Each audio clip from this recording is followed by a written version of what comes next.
جنگ عظیم اول کے ہنگامے جاری تھے۔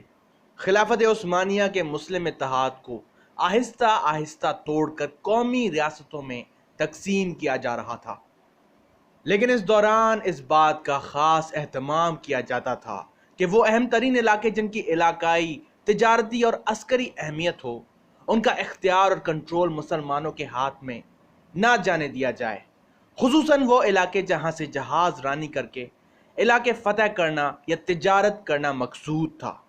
یمن کا ساحلی شہر عدن ان میں سے ایک تھا۔ یہ بندرگاہ دراصل ایک چھوٹی سی سمندری پٹی بحیرہ احمر کے جنوبی کنارے پر واقع ہے، جس کے شمالی کنارے پر ان دنوں نہر سوئز ہے۔ نہر سوئز کی کھدائی 1859 میں شروع ہوئی اور 17 نومبر 1959 کو فرانسیسی شاہی کشتی کو وہاں سے گزار کر اس کا افتتاح کیا گیا۔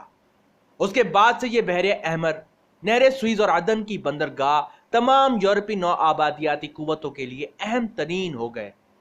نہر سوئز سے پہلے جہاز جنوبی افریقہ کے کونے پر واقع راس امید کی بندرگاہ سے چکر کاٹ کر یورپ جایا کرتے تھے، اور اب یہ فاصلہ ہزاروں سمندری میل کم ہو کر رہ گیا تھا۔ اس وقت بھی عدن اس لیے اہم تھا کہ یورپ کے لیے یہاں سے ہو کر گزرنا پڑتا تھا۔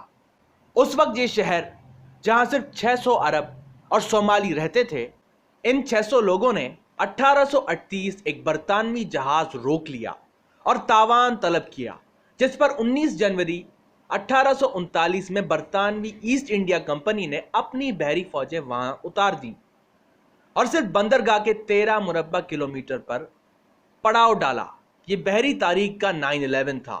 نہر سوئز کے بعد یہ علاقہ 73 مربع کلومیٹر بڑھا دیا، اور جب جنگ عظیم اول ہوئی تو برطانوی اس شہر کے 108 مربع کلومیٹر پر قابض ہو گئے، جہاں بیٹھ کر وہ یورپ، افریقہ اور امریکہ جانے والی بحری ٹریفک کو کنٹرول کرتے تھے۔ جنگ عظیم اول میں جب عدن سے ملکہ شمالی یمن میں عثمانی خلیفہ کی افواج کو شکست ہوئی تو اتحادی افواج نے وہاں قبضہ کرنے کے بجائے زیدیوں کے سربراہ اور قبائلی رہنما امام یحییٰ کو آزادی کا اعلان کرنے میں مدد فراہم کی۔ یوں عدن کی بندرگاہ کے ساتھ ایک نئی یمنی قومی ریاست قائم ہو گئی۔ ایسی قومی ریاست کا بنیادی مقصد یہی تھا کہ اس کا مفادات مسلمہ سے علیحدہ کر کے اسے سب سے پہلے یمن کے نظریے تلے قائم حکومت بنا دی جائے۔ دوسری جنگ عظیم تک سب ٹھیک ٹھاک چلتا رہا۔ ایک قبائلی، روحانی اور قومی سردار شمالی یمن میں، جبکہ یمن کا شہر عدن برطانیہ کے پاس۔ جنگ عظیم دوم کے بعد جب سرد جنگ کا زمانہ شروع ہوا تو ایسے تمام علاقوں کو تنازعات میں الجھایا گیا جو اہمیت کے حامل تھے۔ 1948 میں امام یحییٰ کو اس کے پوتے نے قتل کر دیا اور ملک میں قبائلی خاندانی حکومت کے خلاف بغاوت پھوٹ پڑی۔ امام یحییٰ کے بیٹے امام احمد نے باغیوں کو شکست تو دے دی، لیکن اسے قبائلی نظام حکومت کے خاتمے کا اعلان کرنا پڑا۔ 1962 میں امام احمد کے مرنے کے بعد جب اس کے بیٹے نے اقتدار سنبھالنے کی کوشش کی تو فوج نے حکومت پر قبضہ کر لیا اور جمہوریہ یمن کا اعلان کر دیا۔ یہاں سے شمالی یمن میں ایک خانہ جنگی کا آغاز ہوا۔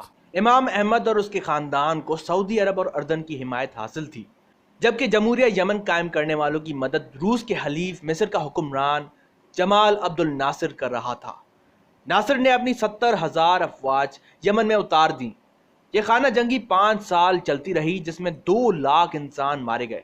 یمن کو مصر کا ویتنام بھی کہا جاتا ہے۔ اول یہ کہ وہ یہاں پر بغاوت کو کچلنے میں ناکام رہا، اور دوسرا اسی وجہ سے 1967 میں جمال عبد الناصر کی کمزور فوج کو اسرائیلی افواج نے ذلت آمیز شکست دے دی۔ حیران کن بات یہ ہے کہ ادھر اسرائیل نے مصر کو شکست دی اور ادھر برطانیہ، جس کے قبضے کے خلاف بغاوت جاری تھی، اس نے اپنی افواج عدن سے نکال لی۔ مصر تو عرب اسرائیل جنگ کی وجہ سے پہلے ہی وہاں سے جا چکا تھا، لیکن اس کے باوجود 3 سال مزید خون ریزی رہی ہے، اور بالآخر 1970 میں روس نشاد مار کسی قوتوں نے جنوبی یمن کے اقتدار پر قبضہ کر کے حکومت قائم کر لی۔ عوامی جمہوریہ یمن نام رکھا گیا، جس میں عدن کی بندرگاہ شامل تھی۔ یوں سرد جنگ کے زمانے میں سوویت روس کے پاس ایک اہم بندرگاہ آ گئی۔ اب عالمی طاقتوں کا مقصد پورا ہو گیا تھا۔ شمالی اور جنوبی یمن میں جنگوں کا آغاز ہوا۔ دونوں جانب سے اسلحہ فروخت لگا، ایک طرف جمہوریت اور دوسری طرف کمیونزم۔